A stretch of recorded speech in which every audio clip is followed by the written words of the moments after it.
I get to play as Zelda. I get to play as a couple of these others that we saw in the game. The problem I have with it is they are now introducing no name characters, and by that I mean they introduced a Hyrulean captain named Typhon, and it's like now you can play as Typhon, and I'm like, who the fuck is Typhon? You are listening to Trophy Horse with your hosts, Tricky Nick, Alex, I Yield to Nolan, Sid, and Ender Phoenix.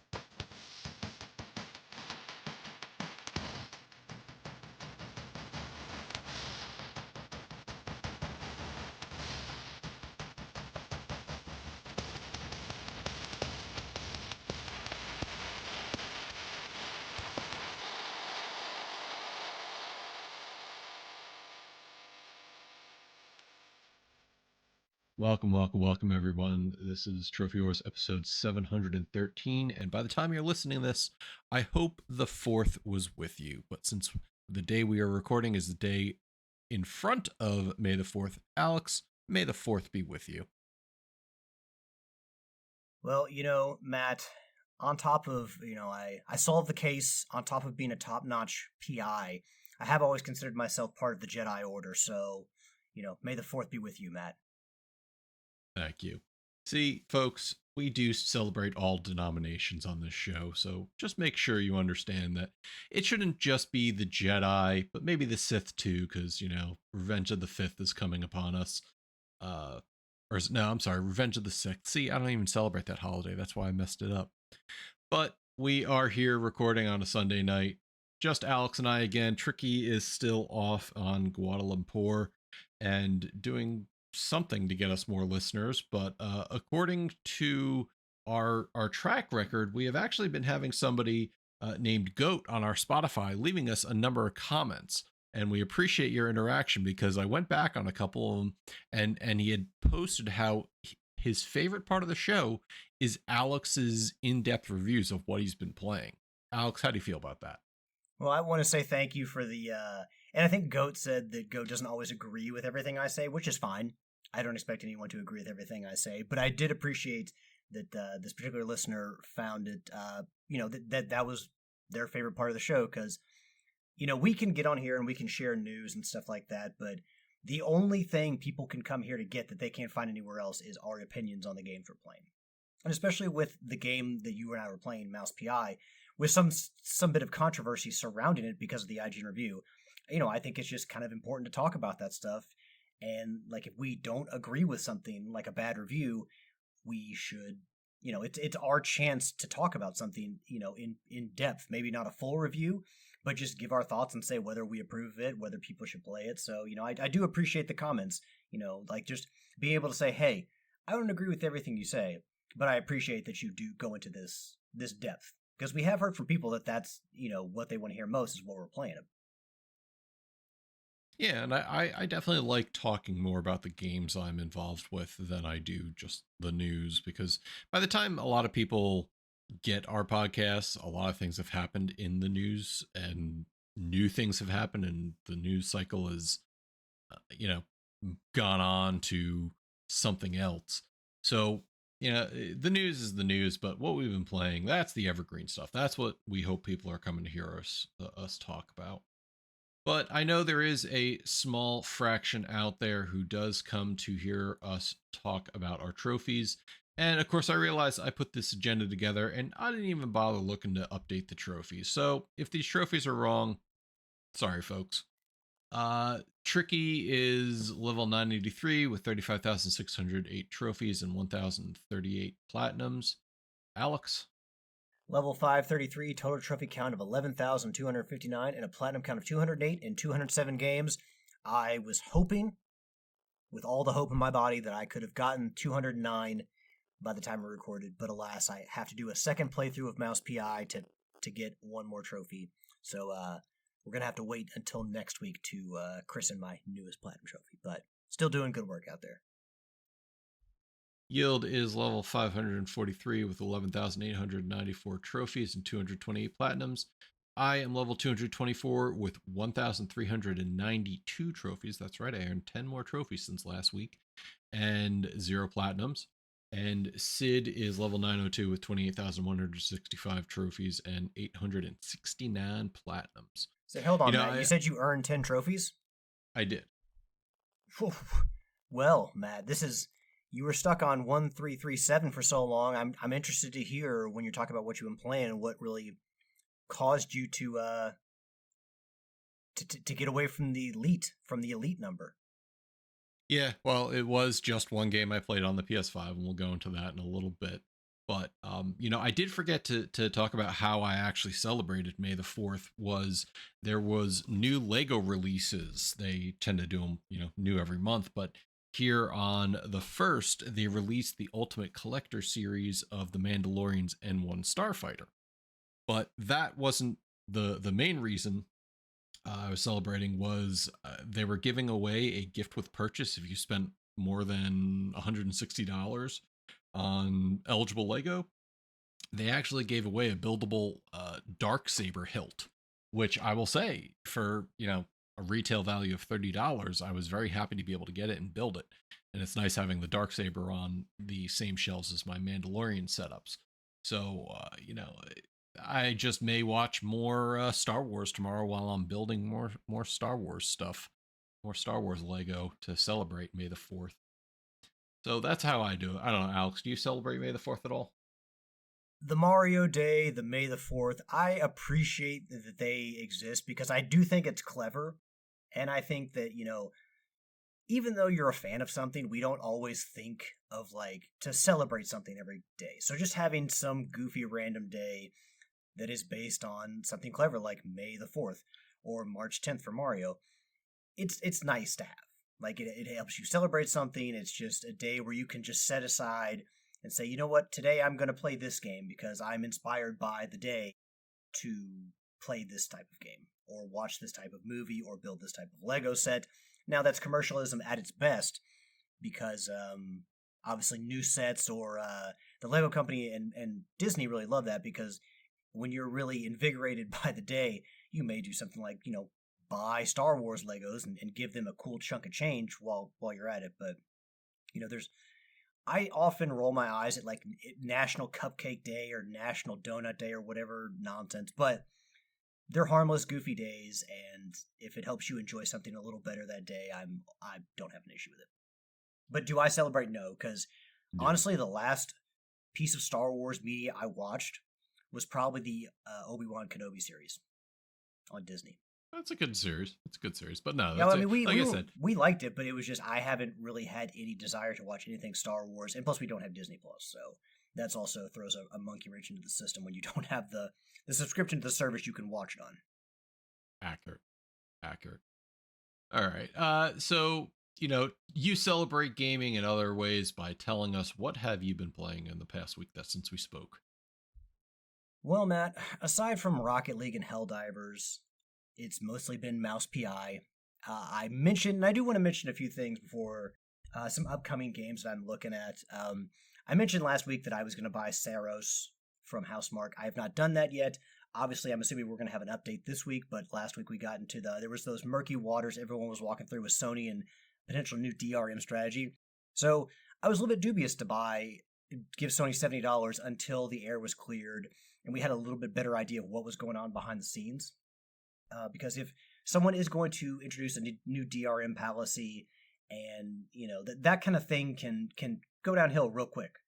You can make maybe those DRM checks start at 30 days and they roll down the hill and eventually it's every 2 weeks and then it's every day and it's every hour. That stuff can get out of control. So I'm sure we'll have some clarification on that situation.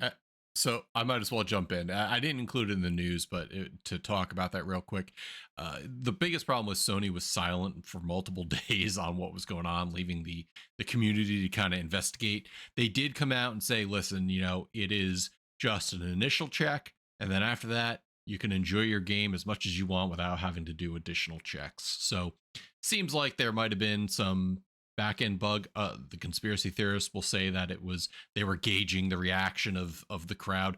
I don't think it takes a rocket scientist to know that people would be upset by implementation. So just as a follow-up to that, you good, folks. If you folks want to continue buying digital, go ahead, but it's not going to require any additional or repeated check-ins if you buy digital stuff on Sony's network.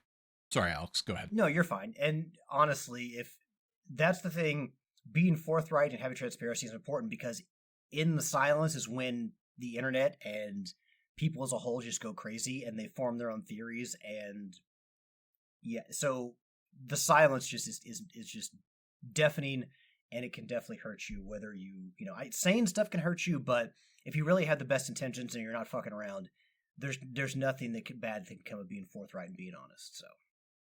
Um, I haven't bought Saros yet, but with little clarification, that might be one of the games I talk about next, because like I said, I want to support Housemarque, and with Sony swinging the axe so much, I don't want that to happen to Housemarque. So, also, if anyone in the community has played, because I'm a fan of 2D or side-scrolling beat-em-ups, I grew up in the 90s during the arcade push with fighting games and side-scrolling beat-em-ups. So if anyone has played Jay and Silent Bob Chronic Blunt Punch, $20 on the PSN, let me know, because I do like the art style and I do like a good beat-em-up. So might play that at some point in the future. And also the Dragon Pearl Destruction, the He-Man beat-em-up that's coming out, was originally scheduled to come out the same day as Saros, April 28th, but they pushed it back to summer of this year. So maybe to tie it more closely to the movie, but those are kind of on my radar. But Mouse PI, working on my last trophy to get the platinum. Like I said last week, this is one of those games that might be good to play with a guide, because if you don't want to play the game again to get the platinum trophy, that does kind of dull the experience, because generally what I really appreciate is the opportunity to go through the game carefree first and just play the game to my enjoyment, and then chapter select or something like that to clean up any trophies for the platinum. By now, trophies and achievements have been out for so long, I kind of question why the decision was made to make so many trophies missable and so many collectibles missable. But in the end, as far as the game goes, having finished the game, I really enjoyed it. Like I said, the art style, the gameplay is, great. The story, I said, neither hurts nor helps it. And what I mean is, it's there. Like, I don't know if it's because of the Sixth Sense or how things like shows and movies and games have been created for a while, but I've been trained to sniff out a twist coming. So I'm not shocked, or, my doors aren't blown off, socks aren't blown off by something I didn't see coming. I'm kind of always looking for a twist. And maybe I shouldn't have been, but there were times while playing the game where which is, a crime, drama, gangster caper, where I'm like, hey, I'm trying to sniff through the corruption. Maybe this person's behind it. Maybe this is the twist is coming. And really, it's kind of an A to B story, a point A to point B, where it's just kind of a straight line where it's like, oh, yeah, the person who's behind it is kind of the person without a twist who you thought would have been behind it. I don't know. I was a little disappointed with that, Matt, how the story was just so linear and there were no curves, no twists, no turns. Have you gotten to the end of it yet, or are you still working your way through it? I'm still working my way through, but like you said, so far what we've seen is pretty straightforward. And I guess if we're kind of going back to what's expected out of a noir setting, you do kind of expect some twists or maybe a double cross here or there, because that's kind of what makes up a noir setting. So I'm still gonna I didn't touch it in the last week. I had a couple other things that were on my plate, but definitely am interested in resurfacing the discussion once I get through. Yeah. So I'll get your thoughts on one other topic within the game here, because I do think this is now's the time to talk about this game, when it's kind of, there's so much buzz and discourse about it, and when we're both playing it. So I'll go through a few more thoughts, and then there's one other thing about the game that I want to get your opinion on. But I don't know if you've noticed, but like the headshot damage, like with the pistol, you could like, it generally takes 3 to 4 shots to take down an enemy, and I feel like I shoot people in the head with a pistol and they just don't, like, it doesn't stop them. Whereas with like the shotgun, the boomstick, like, yeah, you shoot them in the head once and they're gone. But I kind of felt like the headshot damage could have been amped up, because I feel like if I shoot somebody in the head, if I've got good of aim on like a moving target, it should kill them in one hit. Maybe I'm wrong about that, but I don't know. I think with the more powerful guns you'll see it, but with like the pistol which you start the Meiser, which is what you start the game with, I don't know. I feel like they shouldn't be able to take a headshot and then multiple more shots to take them down. The other question I was going to ask you, Matt, what do you think about the baseball game? Because I feel like a lot of games now have to have a mini game that they create within the game. Like we saw it in Ghost of Yote with Zenny Hajiki, which was the little coin flicking game that you often played. Have you had a chance to play this game's mini game baseball? No, I haven't. So anyway, it's based around obviously the cards you collect in the game. Baseball cards are one of the collectibles, and they have each one's got their own hitter with its own stats, hitters and batters, batters and pitchers with their own stats, which are then used to play a game within the game called baseball. And basically, it's based on running the diamond like American baseball, and you like I said, batters and pitchers have different stats, and the first half is you batting and trying to run to score points, and the other half is you pitching and playing defense and trying to get outs to so that they don't outscore you. Overall, it's a fun game. Like I said, the collectibles that you find in levels actually feed into that. So the cards you're using in your deck are from the cards you're collecting throughout the game.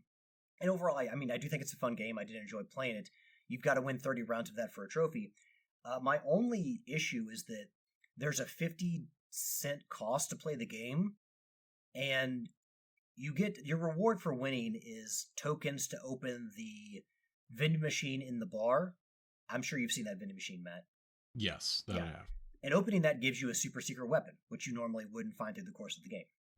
I won't spoil what it is, but so after you open that machine, there's not really any reason for the tokens. They don't really do anything else. So you got to win 30 rounds, but you only need 20 tokens to open the vending machine for the gun. So it's to me, the cost of playing the game baseball at the bars feels very arbitrary.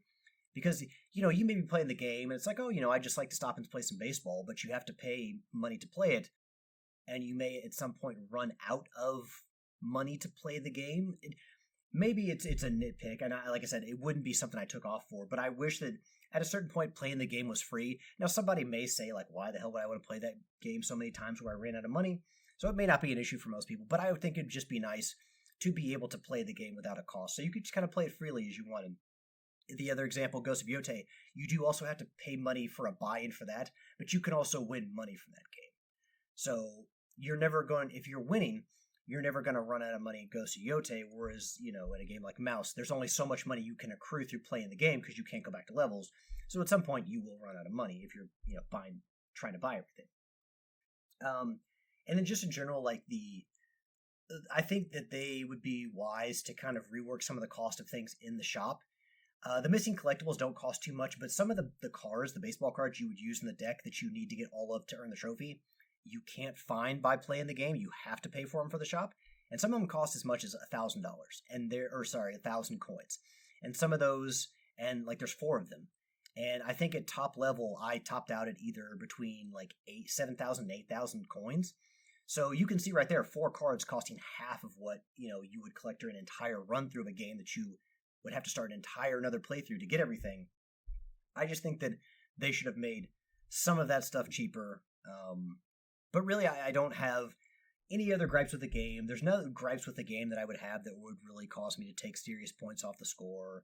I don't have an issue with all the cheese references or anything like that. Overall, I think it's a really good game for $30 that plays really well, is a lot of fun, and has that beautiful hand-drawn art style, the rubber hose artwork. So I'm a big fan. And the comics you collect throughout the story, they are actually, it's cells and pages from the Mouse PI comic. So the first collectible you get is the Mouse PI cover of the comic, and then everything else is cells that tell a story for the character from Mouse PI. So that's just another really thoughtfully done collectible, like the baseball cards and the newspapers, everything feeding into the lore or into the minigame baseball itself. So I do think the collectibles were really, really smart, especially, sometimes it can be annoying to have so many collectibles, but the fact that they all feed into the game itself and into the lore and the meta, I think it pays itself back. It's an investment in learning about the game and the characters. So I do appreciate that. And so Mouse PI gets 2 thumbs up from me, and I just hope to get the platinum trophy here in the next week. But that's really honestly all I have to say about the game, Matt.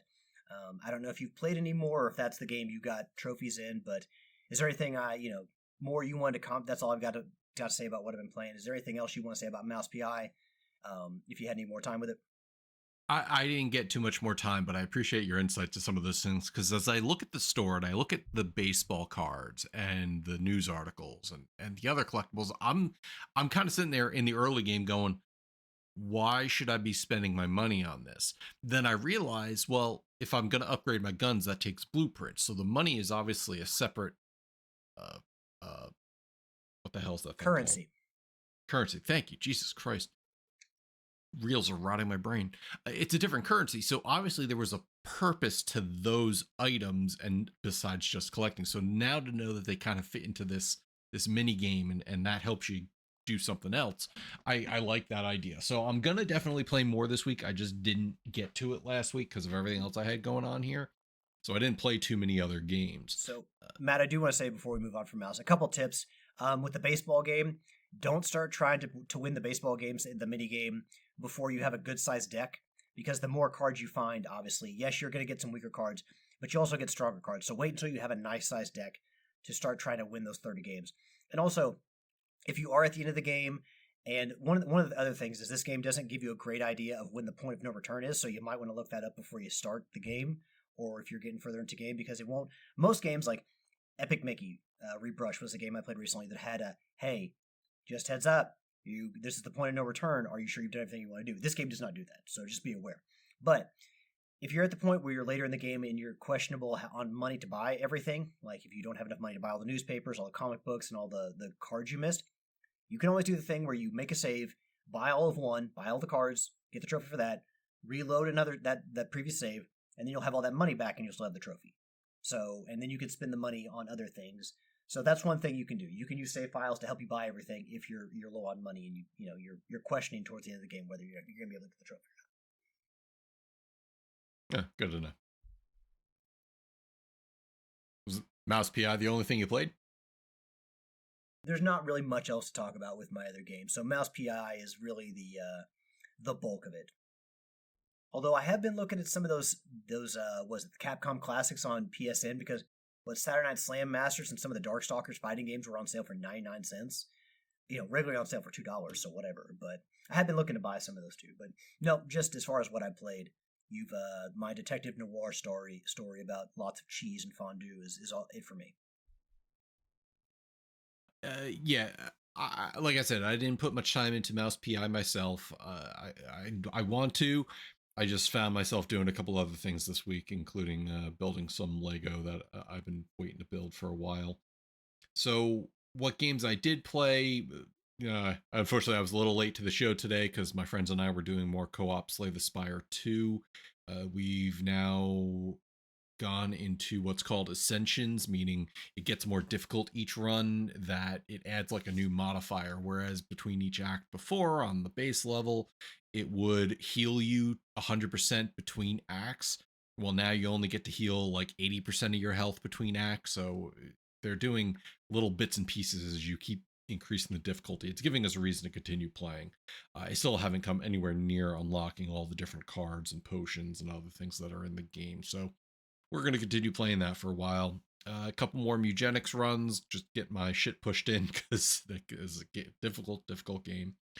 I did go back on my Steam Deck and I re-downloaded it and started playing some Star Wars Jedi Knight Jedi Academy in honor of May the 4th. Didn't do much other than get through the original tutorial for that one. Played some more Arc Raiders, and man, so they released a new map. And the map isn't the greatest, but it's fine by all map standards. They also released some new Arc robots for you to fight. But as in tradition of PvP games, the real monsters are the people you meet along the way. So my buddy Steve and I were playing. We're just hanging around in a heightened area, and we see people across the way. They have a zip line over to us, and we're saying, "Yep, we're cool if you're cool." And we didn't expect anything. Suddenly, some arc jump on us, and we take them out. And no sooner than do we finish with them and being distracted, but then these other players decided to come and just destroy us. So just remember, folks, don't trust other people. That's a good rule for life too, not just in video in games. general. Yes, definitely. I didn't play too much more Crimson Desert, but what I did, I just did a little exploring. I did start playing more into Hyrule Warriors Age of Imprisonment, and I don't know what it is about the game. So, first and foremost, if you don't know, Hyrule Warriors is just basically a Dynasty Warriors like, just with a Legend of Zelda skin. And the problem is Age of Imprisonment is a game that takes place thousands upon thousands of years in front or before our current Legend of Zelda timeline. Basically, you in Tears of the Kingdom, you understand that there's a King Rauru and a Queen Sonia who founded Hyrule, and Zelda goes back in time and meets them. Well, the Hyrule Warriors game is now you're playing out events and scenes from that time. The problem was Link doesn't go back in time with Zelda, so he's stuck in the future. So you have now a Hyrule Warriors game without Link in it. So what they do is they give you this construct. So in Tears of the Kingdom, there's these things called Zonai. They're constructs. They're mechanical beings, and you basically get a construct that fights like Link, a one-handed sword with a shield with spiraling slashes and all these other things. And as a construct, he changes into like a jet plane that can fight things in the sky. It's a little bit off-putting. It's about what I expected from a Hyrule Warriors game, but I'm playing through. It's fun to play at like 10-15 minute increments, just go through a mission, and it's entertaining enough as it is. It plays really well on the Switch too, but I'm just sitting there going, man, I don't know what's pissing me off so much. In a Hyrule Warriors game or in any Dynasty Warrior game, you have a choice of playing multiple different types of characters. So even in the original Hyrule Warriors that came out on the Wii U all those years ago, you played as Link, you played as Zelda, you played as Impa, you played as even Ganondorf at times. So this one, it's not that I don't want to play those other characters. It's just that you don't actually have Link. So you're not playing as Link. You're playing as a construct that fights like Link. And I don't know why that's off-putting. It just is. So I will continue playing with that until I get bored of it, but I'm opening up different parts of the world. I'm past the main part of the entry tutorial story, and now I am just exploring, earning stuff, unlocking other parts of the map to play. It's just like I said, very weird just playing um without having Link in the actual game. Matt, I have a question Mm-hmm. because it's been a while since I dabbled in anything Dynasty Warriors. I played the hell out of Dynasty Warriors 4 back on the PS2. Is there anything that kind of makes this game, and I hate to put it this way, and I'm not trying to insult fans of Dynasty Warriors or Muso games or whatever they call them. Is there anything that makes this gameplay for Hyrule Warriors any less boring or monotonous than for Dynasty Warriors? Because my issue was, yeah, it was great to have a selection of so many characters to play as, so many officers and generals and whatever, but the gameplay gets boring as hell real quick because you're just hacking and slashing through lots of enemies. So, is there anything that makes this gameplay particularly enticing? So you do come across enemies that are like puzzles. You have to figure out the right powers or super moves to get through them. I think my bigger issue is in a Dynasty Warriors Muso like game. I'm playing with a I'm playing with people who I want to play as. So Rauru, the first king of Hyrule. Cool, I get to play as him. I met him in Tears of the Kingdom, and I get to now play him and use his powers. I get to play as Zelda. I get to play as a couple of these others that we saw in the game. The problem I have with it is they are now introducing no-name characters. And by that, I mean they introduced a Hyrulean captain named Typhon. And it's like, now you can play as Typhon. And I'm like, who the fuck is Typhon? I know nothing about him. He wasn't introduced in any of the other games. I have no clue who it is. Why would I be interested in playing this character?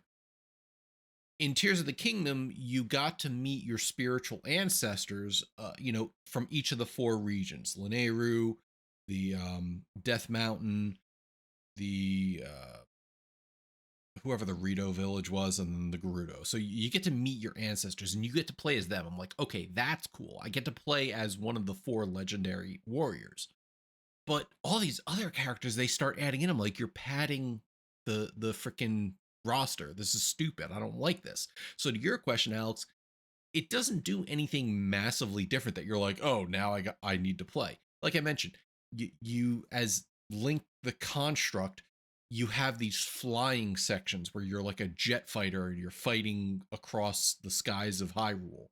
In Age of Calamity, the last Hyrule Warriors, you got to drive the divine beasts, and that was a completely different section. But no, the game doesn't do anything drastically different. It knows what it is, it knows what it's trying to be, and therefore it doesn't go too far from the actual um, formula. It introduces things like tents and camps you can do to kind of modify some of the stats you use, whether it's XP gain, whether it's your special meter increasing quickly. It does a couple different things, but nothing drastically different. So if you've played a Muso game, you've played pretty much them all. That answer your question? Yeah, pretty well. I don't mean to be insulting. There are games that aren't for everybody. I know people love Zelda, and I don't fault Nintendo for trying to branch out to another genre of video games and using the Zelda license for that.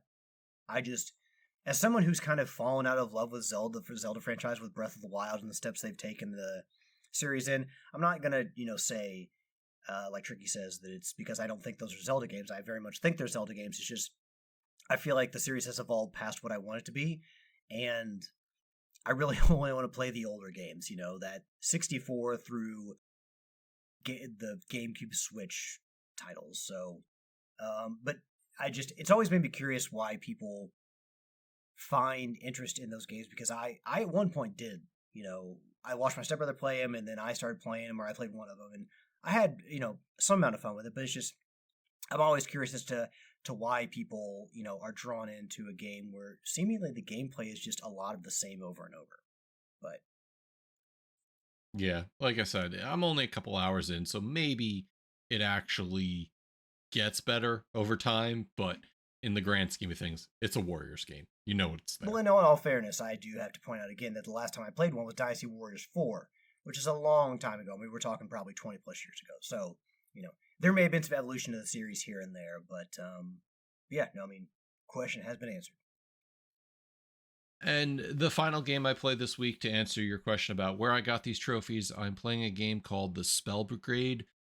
This is another game that I was provided a key through Channel 3 by the developer, Bolt Blaster Games. The Spell Brigade is Vampire Survivors? They're called bullet heaven games now, where you're the one pumping out a lot of bullets in a direction to take out enemies. Oh, that sounds basically lovely. Auto-attacking. I mean, I don't get me wrong. As a fan of Housemarque, I do have an affinity for the bullet hell games, but bullet heaven, this is a new term for me. Yeah, so bullet heaven is the kind of the term for these survivors like games where you're the one gaining in power and you get to late game and you're pumping out more bullets than enemies on screen. So Vampire Survivors, very popular game. What would we say? Have you ever played Dead Nation? Yes. Would we consider that? Because granted, you've got enemies attacking you more melee style, while you've got the guns. Yeah. No, I wouldn't say that, because this has a distinct pattern in these types of games where you're doing this, you're leveling, you're gathering XP from the fallen enemies, and you're choosing upgrades as you go along to empower yourself. Maybe I didn't play enough Dead Nation, but that it didn't. From what I did play, I don't recall it being like this. This literally is, you have one thing that you do. It's you use your left joystick to move your character around a map. Everything else is auto. You auto attack, you auto pick up your XP, and then the only other interaction you have is when you actually need to choose what your upgrades are. So what happens is like, you go into a match, it could be you up to 3 other people. I did join with a friend and then a rando. We did 3 levels today. We won all 3, and I contribute our win to our rando, who seemed to have played the game a lot more than us. He was a higher level, had more characters, and kind of knew what abilities to pick. So I will say this: the gameplay is great from a what it's trying to do, meaning the enemies are clear. It tells you what your path and upgrades are. Where I struggle with the game is sometimes the symbology on the screen doesn't translate very well, meaning I can't tell what's a friendly spell versus an enemy spell, and it may result in me getting hurt because I thought I was clear walking through that line versus, oh well, no, that was a enemy spell. So that's one issue I take with the game, and that's pretty much any of these types of games. There's so much going on screen. You really have to pay close attention to what's going on around you. The other problem I have was I was playing with my friend, and he's on a base PS5 and I was on my PS5 Pro. And early on in the game, there aren't too many there aren't too many enemies or other things on screen that really drag down the system, but we're getting about halfway through the match and he's complaining on slowdowns, and he showed me his video a little later. Sure enough, on a base PS5, this game was getting down to like 15 frames a second, 10 frames a second. I was very surprised.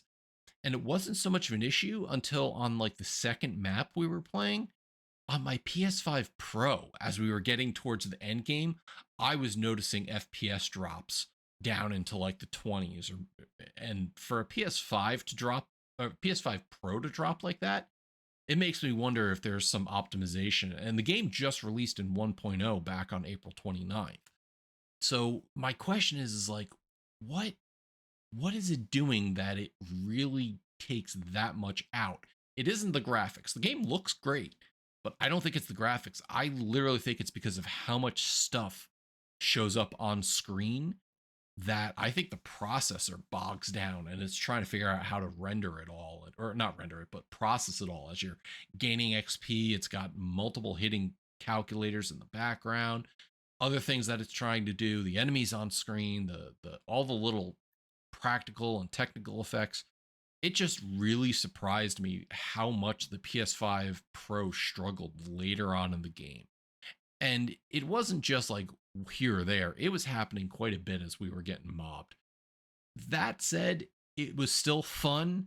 It's still interesting to learn. It does some things differently than like Vampire Survivors. Like you blatantly have missions to carry out, like hit all of these orbs of power into a circle. So basically you're playing soccer. King of the Hill style missions, collectathons, and then a boss. It finishes off each level with a giant boss you have to finish. So, doing that, you can imagine I haven't played the game much before. Getting through 3 matches with a friend in a pub earned me those 10 trophies that all happened like today.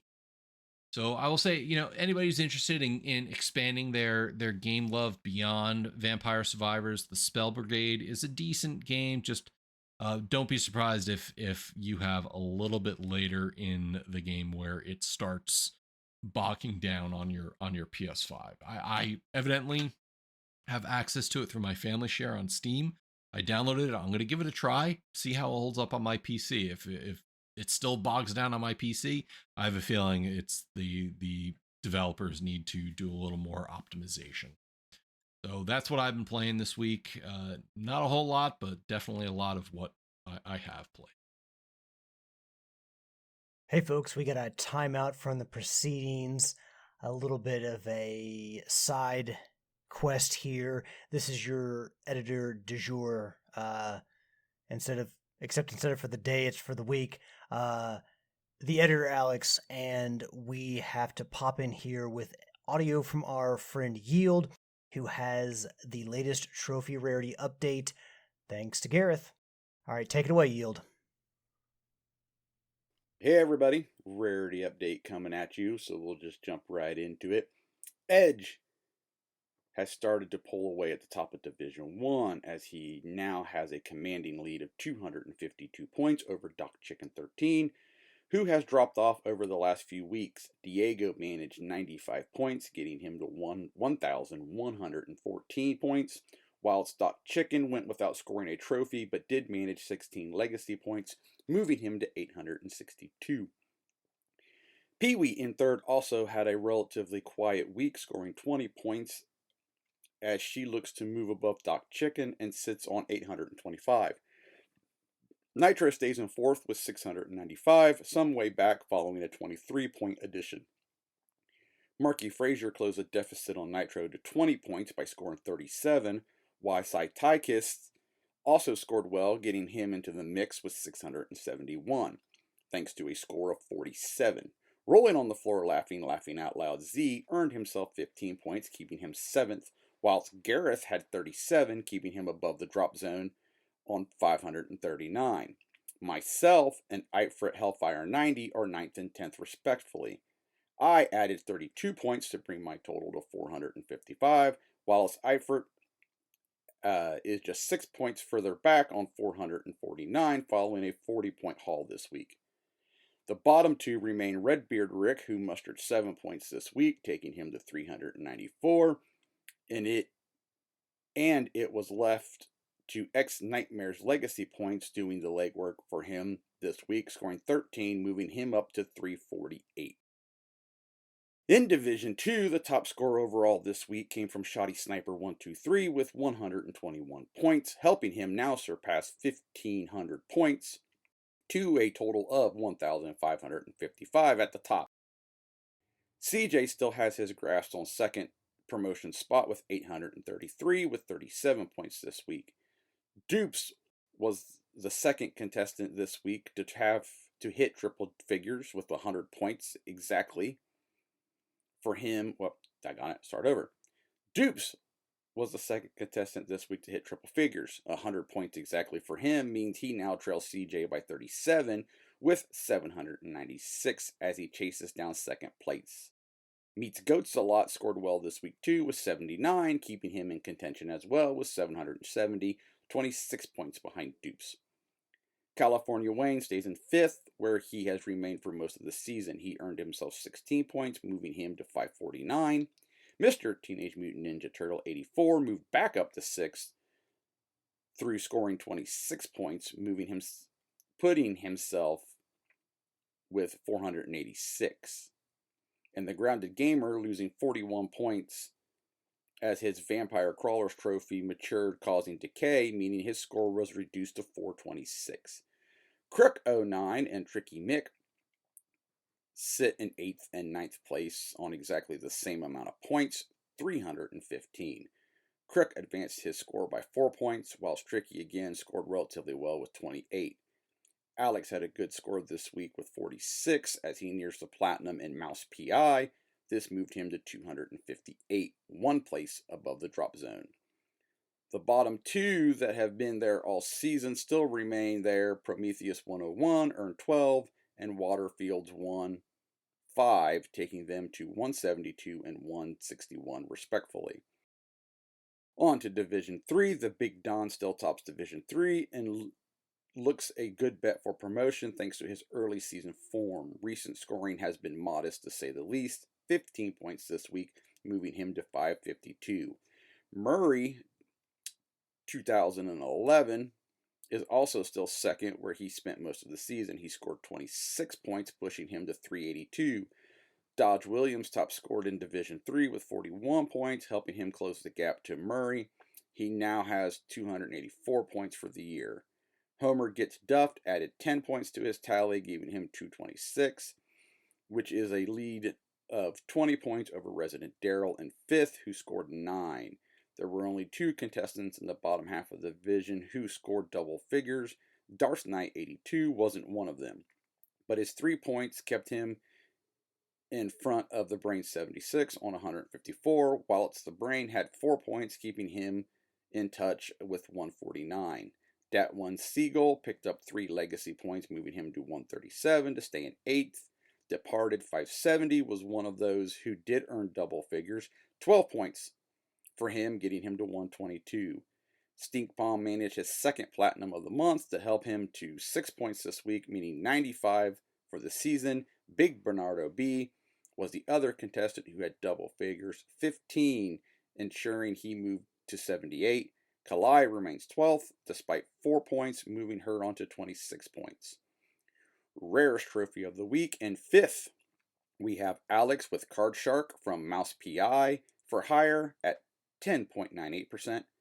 4th, we have Dupes, the Intrepid Bandicoot from Crash Bandicoot, 8.83%. 3rd, we have Edge, Eat Your Vitamins from Doom at 8.70%. 2nd, we have Saitidekist, Power in the Life of Our Kind from Vampire the Masquerade Blood Hunt at 6.01%. And in first, with 4.29%, we have Shoddy Sniper 123 with the Platinum Trophy from Aliens Colonel Marines. And that is your rarest trophies of the week and the rarity update for this episode. See you guys later. All right. Now we get to move on to the news. And the first article, it is the first weekend of the month. So the PS Plus monthly games for May have been announced. EA Sports Football Club 26, Wu-Chang Fallen Feathers, and Nine Souls. Not really 100% familiar with Wu-Chang Fallen Feathers or Nine Souls. Football Club is Football Club. Alex, and actually to play with my friend on Spell Brigade, I had to buy a month of PS Plus. So I did pick up Lords of the Fallen and the Tomb Raider collection just to make sure I grabbed those. But I don't know. I don't necessarily think I'm going to be grabbing any of these games this month. Alex, what about you? I mean, as usual, I think Tricky very early on had pointed out that there's no harm in just adding all of them to your library. Although I guess when your library becomes so large and you're looking for a certain game, maybe then it becomes a little annoying. But it just go and add them to your library. Maybe one day you'll get that itch to play one. But on name, no, nothing really got my attention. But who knows? There's having no information about these games and just kind of hearing them at first glance, it's like there's only so much excitement can you have because you're looking for a game you recognize. You're looking for those words that you've heard, for those names, those games you've heard before, and maybe you strike it rich and you have a great month where back in the day in February you got both BioShock Infinite and DMC Devil May Cry. You get those months, but this one, nothing immediately is telling me to play it, but there's no harm in just add them to your library because it's free as long as you have PlayStation Plus. So for those of you who don't know, Wu-Chang Fallen Feathers is a Souls-like action RPG. Nine Souls is a lore-rich hand-drawn 2D action platformer. It says with Sekiro-inspired deflection-based combat. So yeah, definitely go, like Alex said, if you have Plus, go at them. Take a look. Let us know. I'm not going to play him, so if you play him, do let us know. And the whole Wu-Chang, for some reason I'd always kind of thought that was kind of like the Black Myth Wukong, a game like that where it was maybe more difficult combat. Nine Souls sounds something that's more up my alley, but then you're talking about how it's based a little bit more around like a game like Sekiro, which is also difficult combat wise. And you all know me, I like challenge, but when the game is kind of built around the idea of just frustrating the shit out of you, not necessarily something I enjoy playing. Alrighty. You know what?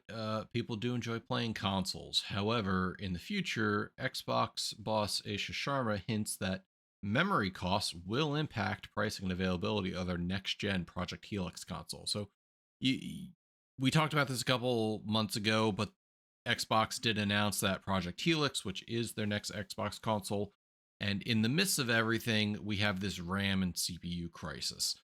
And the RAM being the predominant part, being used in a lot of AI development.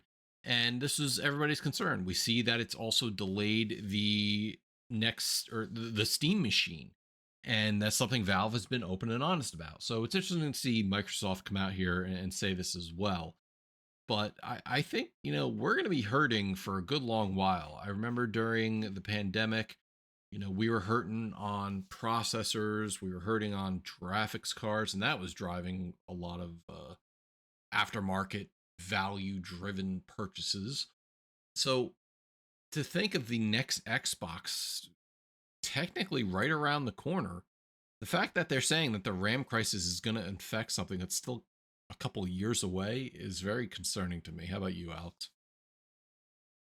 Very concerning, yes, because obviously, yes, you can always go to your job to make more money, but at any one time, it seems like there's 1,000 things pulling money out of your account. So this isn't something you want to hear as far as being a game player, which is a lot of times a very expensive hobby.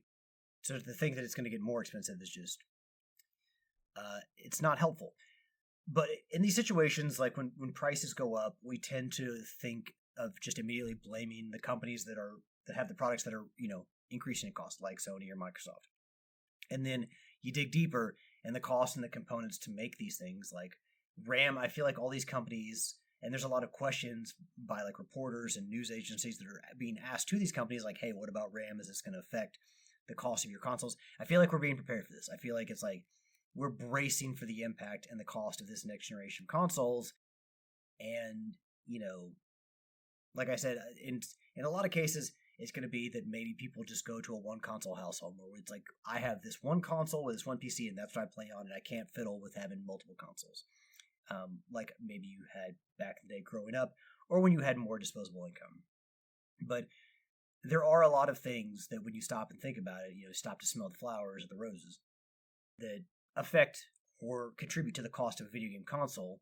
And we can't expect these companies to sell. I don't want them to just rake us over the coals and just or turn us upside down and shake all our pocket chains out, steal our lunch money. But you do expect these companies to set a price that is appropriate for their business in which they can be successful, but also will allow their player base to buy a console without having to, donate plasma or donate a kidney or something. So, or not donate a kidney, but sell a kidney. So as much as we want to blame the console makers, there are other factors, and there are many factors and component costs that go into these. So Xbox may be earning a little bit of goodwill. Ash Sharma, Xbox getting a little goodwill for the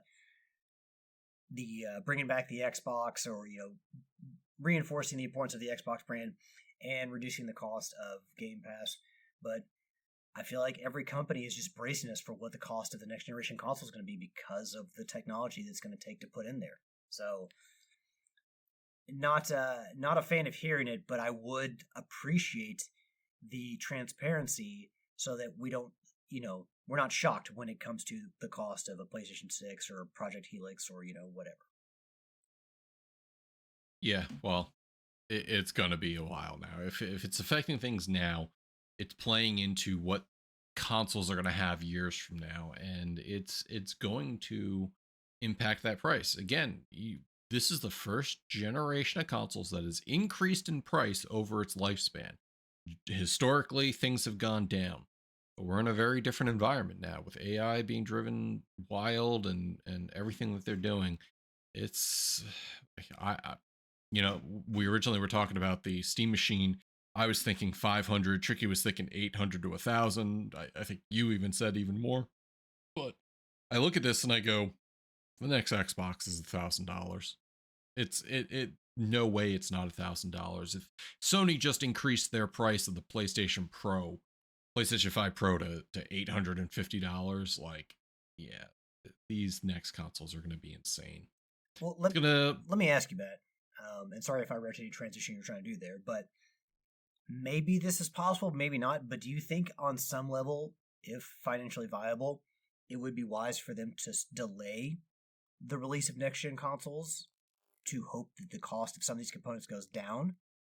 Or, I guess if you're building these consoles, depending on when you have to release them, you have to gather this stuff now. But I don't know, is it just delaying saying we're going to push this back a couple years? Would in any case that be an intelligent thing to do? I have said that there's no need for a PS6 or a next Xbox. We're not even 10 years in, and these these consoles are just starting to show us what they truly can do. I mean, you have some early releases like Ratchet and Clank Rift Apart and some later releases like Ghost of Yotei. Xbox, I think, is starting to find its stride with some of the games and what it can dole out via its purchase of Bethesda, or not Bethesda, Activision Blizzard. I I don't think you need a next series right now. The games are playing fine. They load fast. You know, some of them are bloat worthy. Obviously, Call of Duty has been ballooning in file size for years now. But I think the reason you move on to new technology is to do things better than what you currently can. And I just don't see these consoles doing much better. I mean, at the beginning of this cycle, you had Sony plastering 8K on the front of their PS5 box, and eventually they took that off. Nobody's doing 8K gaming these days, like at least not mainstream. I don't even think there's too many affordable 8K TVs. So I look at it and go, guys, you still have plenty of time. Yeah, research. Obviously, look at what's there. I think even Mark Turney had said this years ago. It takes a while to develop a console, which means you have to plan for not the technology you have now, but the technology you think is coming down the line. So if you've got to try and figure out what your RAM situation is going to be like a couple years from now, yeah, I get why you want to try launching as soon as you can, because what you're hitting is a moving target. By the time you develop your console and you have the developer's version, your technology is already like a year and a half old, which in the world of tech is an old tech.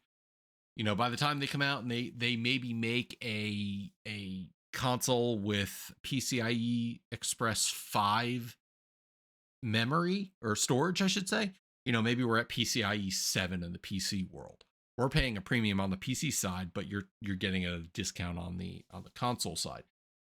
So yeah, I think not only is delay, you should in this current environment, because I don't see the need to develop a new console that comes out in the next 2 to 3 years. I don't know. Maybe it depends. Maybe we don't get an announcement for another 2 years, and they say, you know, at Game Awards 2028, hey, here's your new Xbox. This is what it looks like, because all of that work they're doing now is going into that, and they're still. You got to figure they're announcing it in December. It still isn't launching for a year and a half. So I don't know. It's a tough game. I just don't think they need to be developing anything right now, because they still have a lot that they could take advantage of with their current gen. Maybe they want to move on from the bad choice they made on the Series S.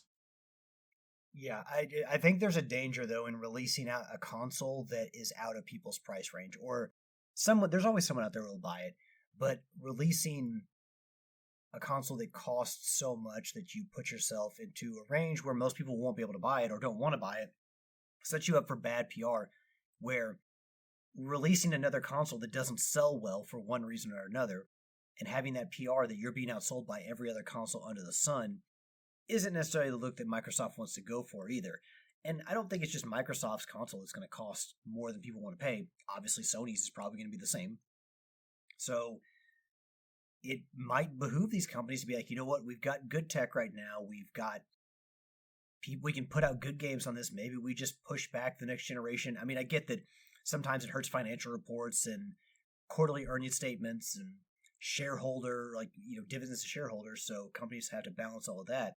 But maybe this is just one of those situations where it's smarter to extend the current console cycle and continue to put out really good games for people to play, instead of rushing to the next generation and expecting people to fork over nearly $1,000 for another console. I just don't think that's going to be successful in any way. And look at the Switch. Obviously, you know, Nintendo had a 7-year run with the original Switch, but it was showing its age. It was, I will be the first to admit. And now they launched a console at what I think is a decent price. A lot of people disagree with me on that. And obviously the initial sales were great, but the tail has really kind of petered out on Nintendo Switch 2. But I also go, the Switch 2 actually runs well. It plays games well. It looks great. I look at Xbox and PlayStation and go, your systems run well. They play great. Why do you feel the need to jump into the next iteration so soon. I think these consoles, especially these later ones, especially for what they're costing now, need to have longer lives. Because what do I need to get a PS6 for if my PS5 is still kind of developing? I mean, Matt, what I really think part of it is that you see over the lifetime the sales of hardware go down, and releasing a new console is the mid-cycle refresh. A new console is a way to spike those sales. And with the mid-cycle refresh out of the way, a brand new console generation, where maybe Microsoft wants to move to the next generation because they didn't get a whole lot of good press to this one, so they kind of want to wipe that clean and be like, okay, new generation. Moving on to a new console is a way to spike and to increase your fledgling hardware sales, because at some point there's only so many more people that can buy your console. The pool of people as years go on to buy your console is less and less. So going to the next generation is a solution for that, where, hey guys, look, our hardware sales are up again because we released a brand new console. The problem being is if you release a console no one can pay for, your sales aren't going to go up and you look like a complete buffoon and it looks like your console isn't worth buying. So, well, I think that's what Nintendo's facing now. All right. And despite all that, Xbox now reportedly coming from mpfirst.com has made 667 million. That's right, Tricky, not 666. $667 million from PS5 sales. And the article here says that is not including Call of Duty or Diablo. It says it's following sales of Sea of Thieves, Elder Scrolls 4 Oblivion Remastered, Grounded, and on the other hand, they do have other titles: Age of Mythology Retold, Outer Worlds 2, Age of Empires 2, Microsoft Flight Simulator 2024. So all of this evidently adds up to $667 million for Xbox. So, do you think this maybe pushes Xbox down that, you really don't need a console? Because they seem to be still full in on console creation, but over half a $500 million from just sales on the PS5. That's nothing to sneeze at.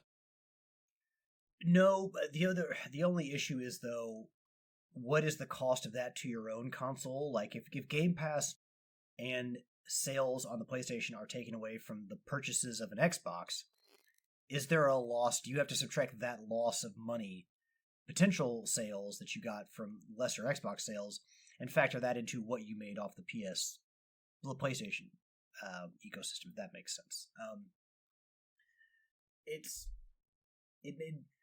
It makes you wonder, and yes, you could kind of speculate that this has led to fewer Xbox sales, and if they continue this in the future, putting most of their games on PlayStation, that it will lead to fewer Xbox sales. But they also did this thing of opening their software to PlayStation users at a time when their console really was,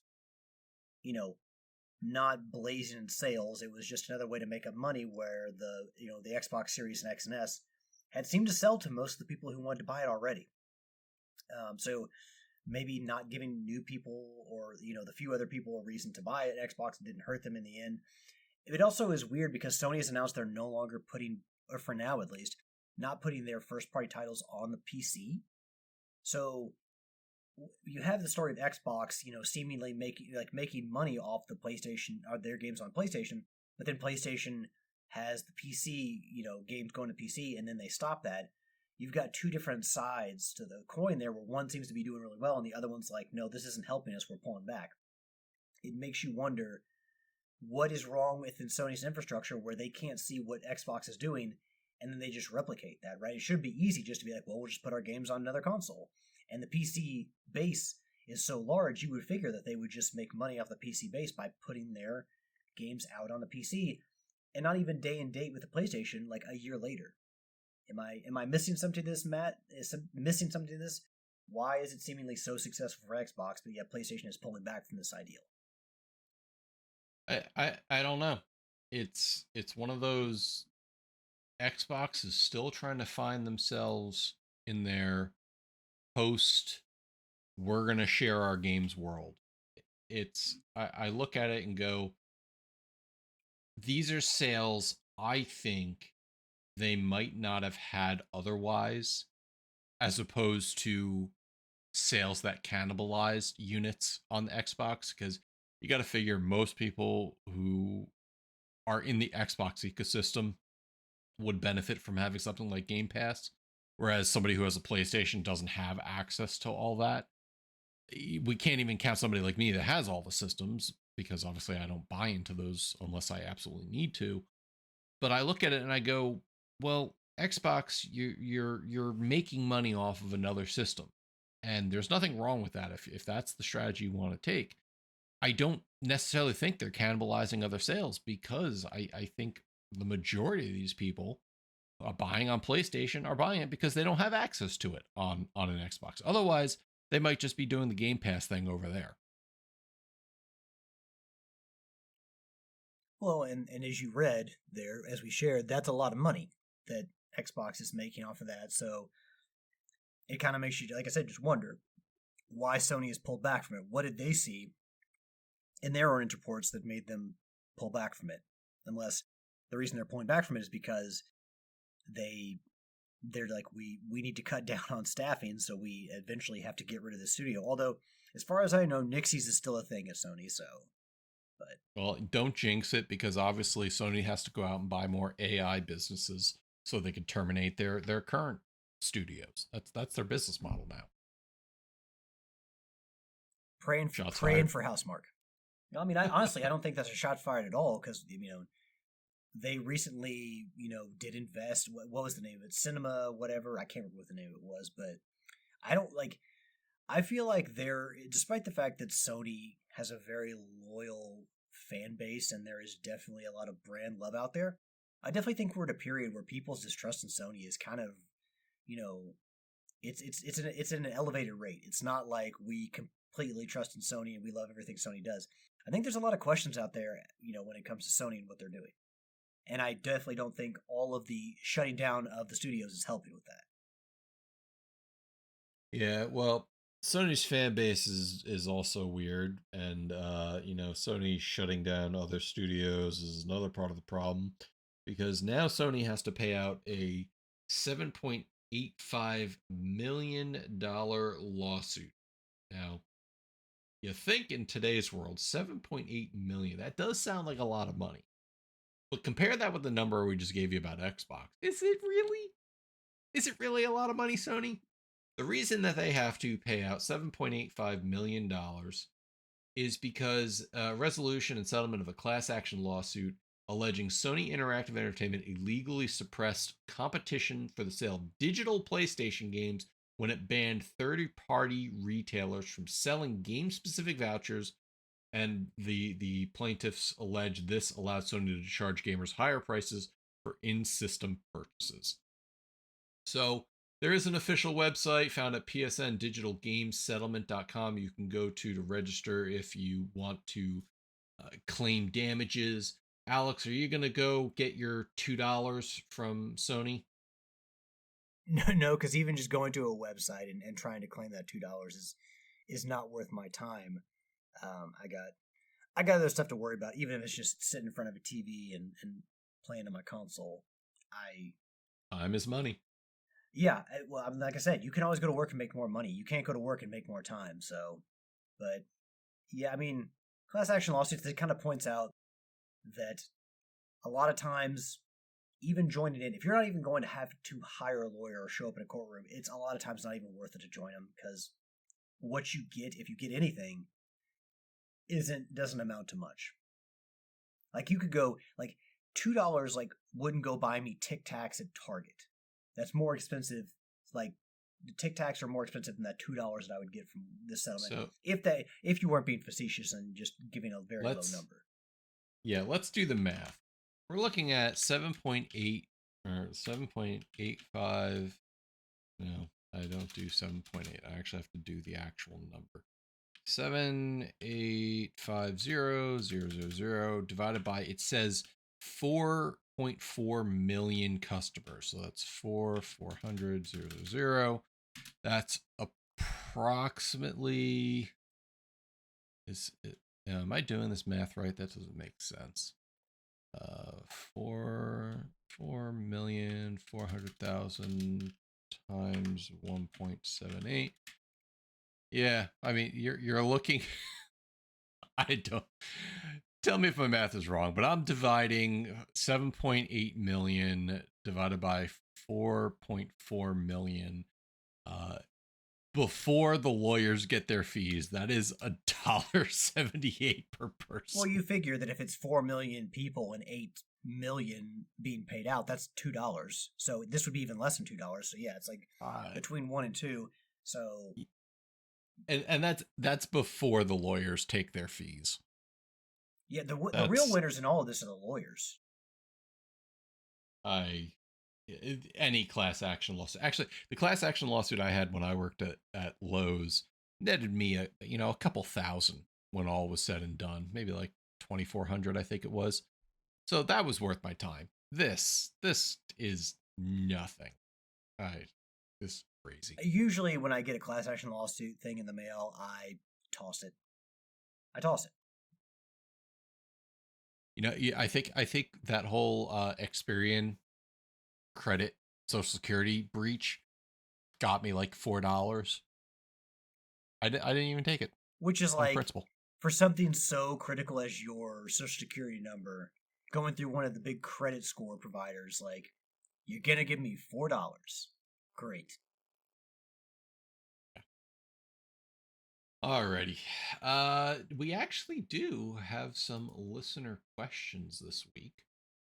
And the first one actually comes from Thomas. It wasn't posted on the Facebook group, but it came from a different chat, and I promised him we would read it. Alex, I know you work in an environment where you don't necessarily have an office, but let's pretend that you did. If you had... Well, that's where you're wrong, Matt, because there is an office in the back that I sit at a computer and do some work. But it's more of like it's a communal office, not like a little cubicle. So it's not your direct desk. No, I don't have a nameplate on there. So Thomas's question was, if you had to make a choice, would you have like a big fancy office, like your own office, your own space, or would you prefer like the world's most comfortable chair? I have my answer. So I'm assuming it's like your own office, like J. Jonah Jameson, or like a nice big office to spread out, or you're in a group setting, a more communal area with just the world's most comfortable chair. Yeah. Well, I gotta get all the good gossip, the good office gossip. So clearly, I don't want to have just my own office. No, I mean an office for myself. Like I'm not at work. Enough time to make an office with with 2 couches and 2 chairs and like a big fancy desk, whatever. I don't have like enough time in the day to make use of any of that. So just give me a nice, comfortable chair at work amongst my coworkers. I can chit-chat, gossip, all that. And then I'll go home to where I actually want my more comfortable, my own personal space. That's my thing is I go to work and I get my socialization and then I come home and I want my private time. Like, I'm an extrovert, but when it comes to coming home, I don't like to have a ton of people around. So that's where my private, like, spread out space can be. And then I'll be in the thick of things at work in my world's most comfortable chair. I absolutely prefer the chair over an office because if my ass is going to be sitting down for a long period, I will take the chair. And I love the chair I have now, the one I use at my home, and it matches the one I have in my office. I also don't want to be segregated from my fellow coworkers. I actually enjoy the people I work with, so there's that too. All right, moving on to the next question. Will asks, based on where he went, what is Tricky wearing? This is a family show. Will, I cannot say what Tricky is or isn't wearing.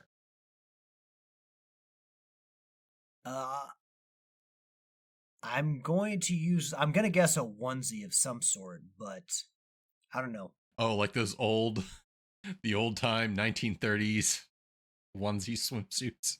Yeah. No, Tricky would, I'm just trying to think, like maybe Tricky would have a one-piece one on. I don't think they make the one to the division. Maybe Tricky could get like a one-piece thing, or I'm just trying to think of popular media at this point. I don't even know if Sony makes onesies, but I imagine Tricky's wearing a onesie of some sort. Honestly, I don't All even right. know like what Tricky is doing for vacation. He's probably told us at one point, and I just forgot. So He's enjoying life. he could be on safari for all I know, wearing a safari hat, or yeah, who knows?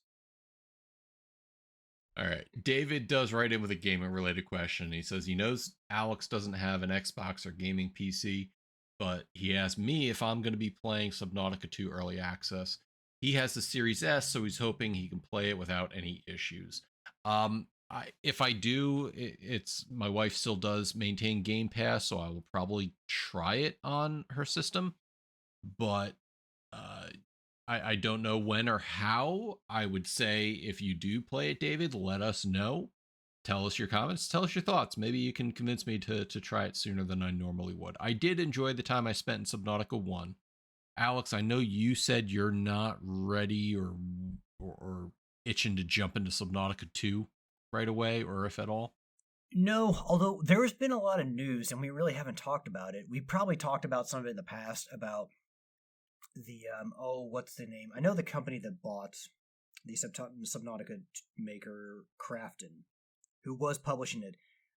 They're not publishing it anymore, are they? Because there was a lawsuit after the firing of the three heads of the studio, and then Crafton lost in court, and they had to rehire one of the guys who ran. Who does make Subnautica? Did you see any of that news? Yeah. There was a whole bunch of back and forth with it because of the problems and potential wrongful terminations or early dismissals. Oh, it's Unknown Worlds Entertainment. So yeah, there was. Yeah. So I guess I had seen a report that Crafton wasn't publishing anymore, and I guess they found a new publisher. I don't know. Let me look that up. But see. No, I mean I enjoyed, and I'm probably one of the Subnautica fans who I would consider myself a Subnautica fan at this point because I played 2 of the games, and I would say that I can no longer say that I'm not really a fan of the game because I've spent so much time in Below Zero. But I know a lot of people were disappointed with Below Zero. They felt it wasn't up to snuff when it comes to Subnautica as a series. I disagree. But having just played Subnautica 2, I'm not really sure that or Subnautica Below Zero. I'm not really sure that I'm going to play the next game in the series in the same calendar year. There needs to be a little bit of time between it. So here's a Polygon article. It says Subnautica 2 update removes Crafton as the game's publisher on Steam. So yeah, I don't know who's publishing the game where, but it's good to hear that the game is still coming out because I was curious if Crafton being removed as publisher, at least on some of the platforms or at least on Steam, was going to in any way, hamper the release or anything like that. But I guess it's going to be, I guess things are moving forward just as, I guess the game is still on schedule, so that's good. We'll see when we see. But I'll let you know if I play it, Dave. I mean, I'm sure it's going to be, a really good game. We got Below Zero 5 years ago, almost. So they've had all this time to make it, and they got all the experience and all the feedback from the first game. So, I'm excited to hear what people have to say about it, but I'm not going to adopt it day one. I'll give it some time, and maybe by then I'll be done making my base fully operational in Below Zero. Maybe I'll finally be topped out on a base, and I won't want to jump back in and build more. So, we'll see. Okay. Well, that's all we had on the listener questions this week. Thank you for writing in, and look forward to next week's. But this week's topic of the week is related to a bill that came out. It was submitted by New York State Senate, and it is the Stop Online Predators Act. This is the latest in a group of laws and things. We obviously know about what happened over in the UK, which impacted Discord and things going on there.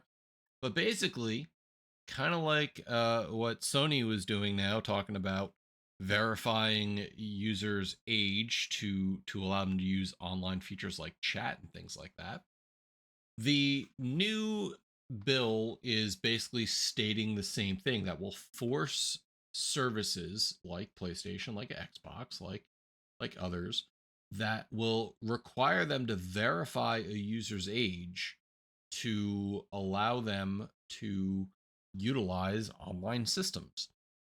And I can't even begin to start talking about how bad of an idea this is. Again, it's requiring citizens, in this case, New York, to provide some form of identification, whatever the service provider deems, to be able to use it.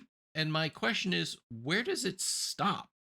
Is it going to get to the point where just to sign on to the internet, you have to prove to your ISP how old you are? Because that's where we're going. Like, they're targeting these service providers, meaning these game systems, whether it be Roblox, whether it's PSN, whether it is Xbox. You're looking at it going, well, at what point do we just now have to sign in and go, yep, I'm okay. I proved my age.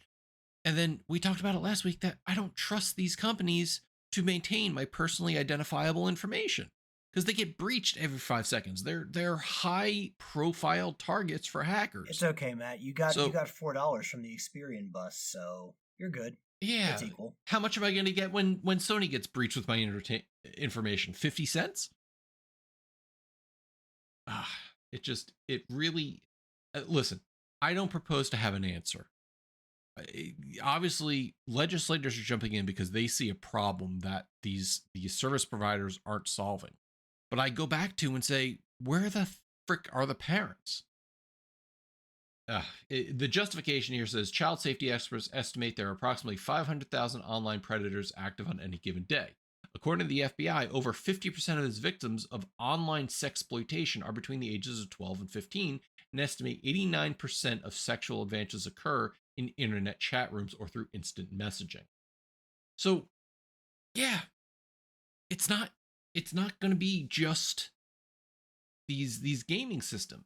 It's the internet in general. So we need to make it that people have to prove their freaking age just to use their computer? So I don't know if you've seen, Matt, there, like, whether you watch streaming or television in general, there seems to be like a big push from like Instagram and all these other big social media networks to be like, we have all these tools in place for parents to make sure their teens are safe online in an online space. And is it possible that you can, because really what we're worried about is children interacting with people who might want to do them harm in various ways. Can PlayStation or these video game makers not have a setting on their consoles where it's like you have a kids account and you can interact with people on your friends list and nobody else? Like, is that something they could do? Like a specific general account for adults and then an account for kids where they're like what they can do is restricted in order to keep them out of a larger pool of people where there are weirdos who like to do really gross stuff. Like, is that something that can be done? Oh, it absolutely can be. But the question becomes then, how do we get to the point of proving it? Is a credit card enough? Is a, do you have to give your ID? Do you have to, like, how do you prove? How do you know when that account turns the right time to change it to an adult account? Like I said, my Steam account has been active since 2004. Why do I still need to verify or put in my birth date to see a mature rated game? It's like there's certain points that things should just automatically take over. But yeah, if I'm a parent and my kid wants to set up an Instagram account, well, they can do that completely without my knowledge. They don't need my permission. In most of those cases, it's the user system saying you just have to have a valid email. And of course, whether it's a Reddit account or a Gmail account, it's like you have to be at least 13. Well, they don't do any verification for that. They just say we ask the user to prove their age or to type in their age, and if they're in violation and it's proven to us, we can then terminate their account. They're putting the complete onus on the users, which to me isn't the wrong method, but it's still kind of like, how do you get to the point where you prove where a person is the right age without them providing valid ID? Like, I'm still not comfortable with having somebody to give their ID to a corporation like that, even though we do it in all other sorts of ways. To get a credit card, I have to give somebody my information. That's because I need to be identified in case I default. That way I can't defraud a company for thousands of dollars. If I'm going into a club, I need to provide my ID, but they're not retaining it in any way, shape, or form. My problem is you're giving these companies IDs and they retain that information because, of course, they say they can retain that information. You want to use their service, they get to do whatever they want with that information, which I think is half the problem. Yeah, I mean, the thing is, and it's something that I explained last week that I'm wary of. I don't like to have all these accounts and my card information on all these different sites and wherever with all these different companies because it just exposes you to more risk. Sony has been breached more than one time, and it's just like, like I said, class action lawsuits. You get every once in a while you get a class action lawsuit because of a breach of some valuable information, or you get an email about how we're giving you a year free of financial tracking because our information was breached. But like you, I don't trust these companies to safeguard for my information, especially when it's stored within your servers that people obviously have busted into, because that in the end will fuck me and Sony, and not Sony. I mean, like, or any other company. Yeah, like people can sue Sony, but I just think that it's one of those cases where a lot is being done. It's like it's Sony or Microsoft or Nintendo's job to protect kids. And there are things that these companies can do, but it's completely taking a lot of, and I understand parents aren't always around their children 100%. There are times when kids have to go to school. There are people who, are 16 or, just 16 or, right above, like, there are people that get jobs while they're in high school and they're not necessarily adults still. That's what I was trying to say. So parents can't always be on the lookout for their kids. You have to teach your kids to be smart and to, look out for themselves in different regards. But when it comes to the PlayStation playing on a network, your kids will be at the house where their parents should also be. And so I do get annoyed when these companies are responsible for being the ones who have to put all these checks in place to protect kids when a lot of the onus is just taken off of parents. And there are parents out there that may take issue with what I say. And that being said, but it is annoying that the rest of us who just go online and play, our games, and I revile at the fact of having to talk to other people. I don't want to do it. The only times I talk to people is when I occasionally play Helldivers with my friends, or when I have to play Ghost of Yotei to do the multiplayer, and I'm forced to use the microphone access because the challenges are so much you have to cooperate. But I don't want to talk to people online. It's just putting more and more onus on people to safeguard kids when it's like that is somebody else's kid. Why is that parent not making sure their kids are not, talking to the wrong people? Well, I have that, but I also say if the penalties were more harsh for these companies, I'd be more into this, because the problem is they take your information, they get breached. They're like, okay, we pay a couple $100,000, maybe a couple million. That's pennies to them in the grand scheme of things. So why are the penalties for these companies handling your information not more regularly enforced? That's my problem. Because if we have to trust them with their information, they better do everything within their power to protect it. Not have these problematic password policies or poor cybersecurity, laundry keeping. But then I look at what happened to Experian, and we said it earlier. Yeah, I was getting $450 back. If we can't expect that out of our financial entities that control our entire credit of everybody in the US, I'm never going to expect Sony or Xbox or Microsoft or anybody else to be held accountable to the levels that they should be for failing to keep and safeguard our information. And that's my biggest issue with this. Like you said, it's up to the parents.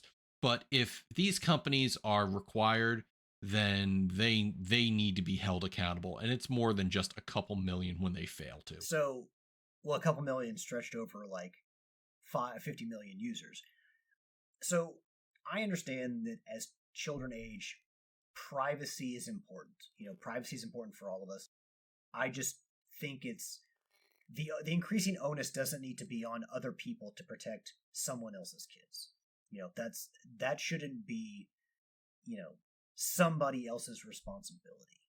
And you just see it where these companies are taking more and more of the onus, which makes the rest of us do more and more and give up more and more of our information just to, validate that we can talk online, through a microphone. But it would certainly be nice if these companies, say got breached and it, we only get one social security number for our lifetime. So if it gets out there, you're in real trouble. It would be nice if these companies were like, if it was like, hey, if our firewalls are breached and your information gets out there, any cost associated with that action that do you harm will cover. I bet more companies would be a lot more careful, or if there were severe consequences, like you said, then companies,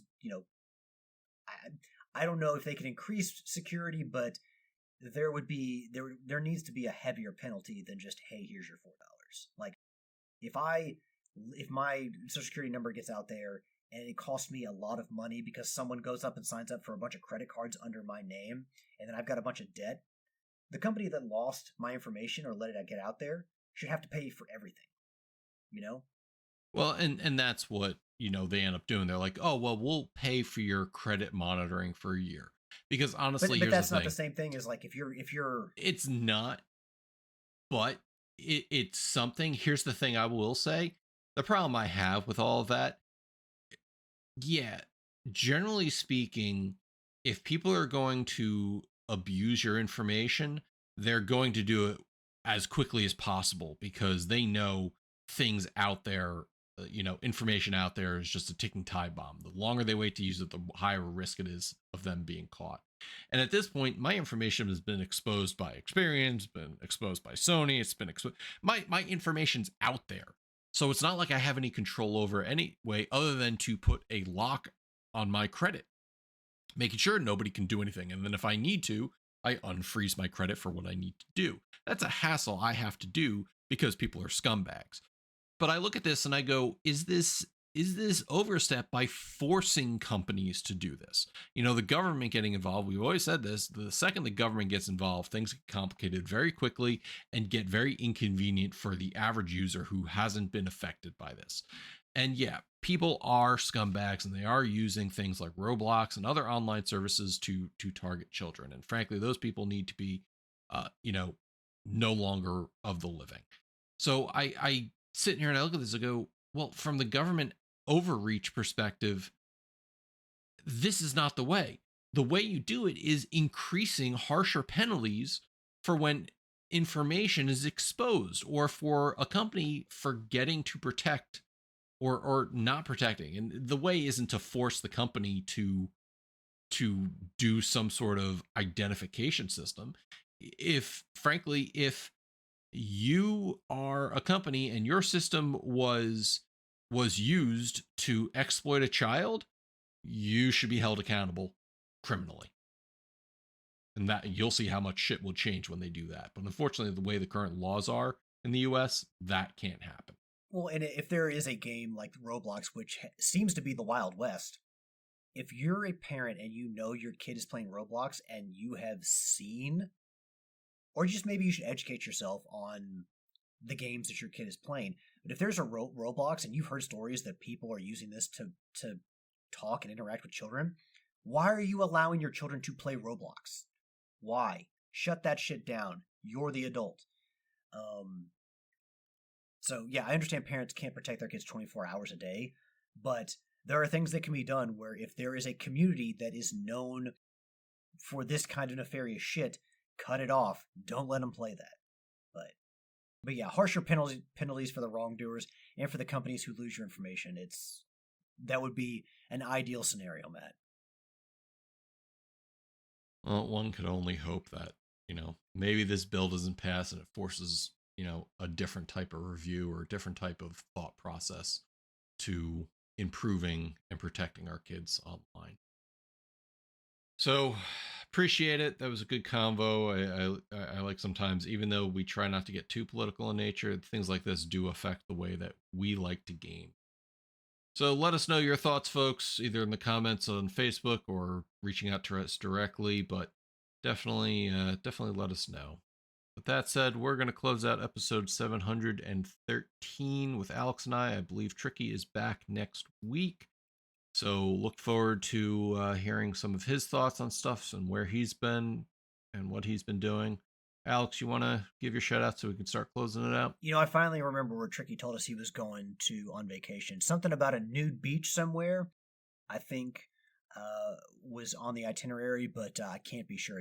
My memory's a little fuzzy. I'm getting older, but I'm pretty sure he said something about a nude beach.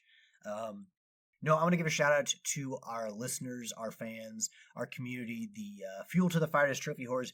You guys are awesome.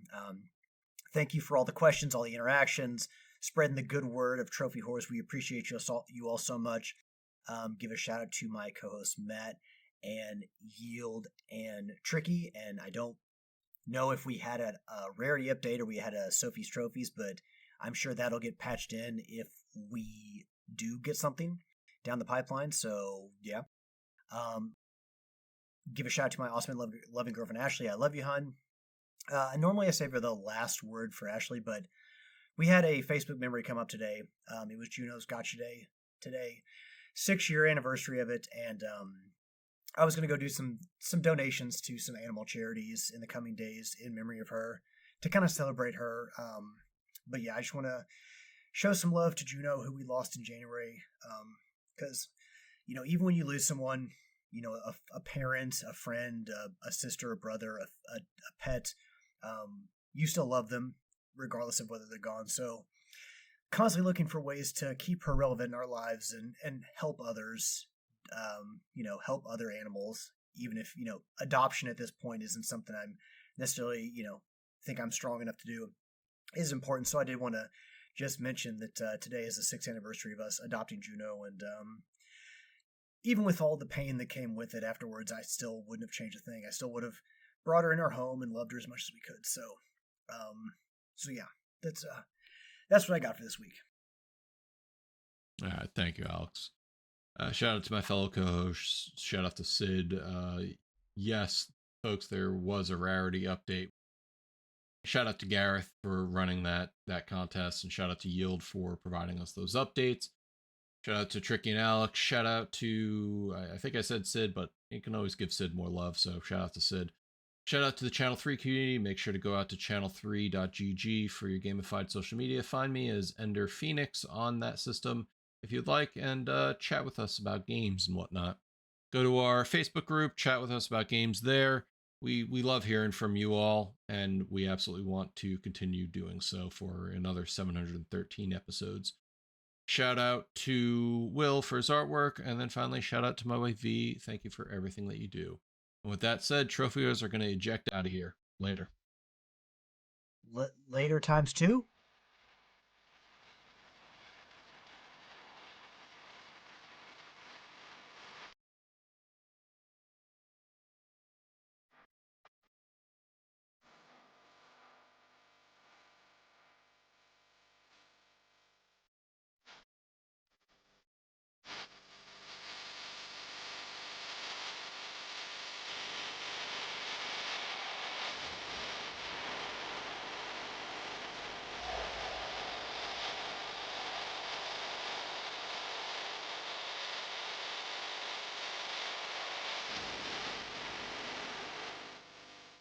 The theme song is Venus by the band Even off their album Zenith. Permission granted by the band and 12 Stone Records. You can find them on Facebook by going to www.facebook.com/evenphilippines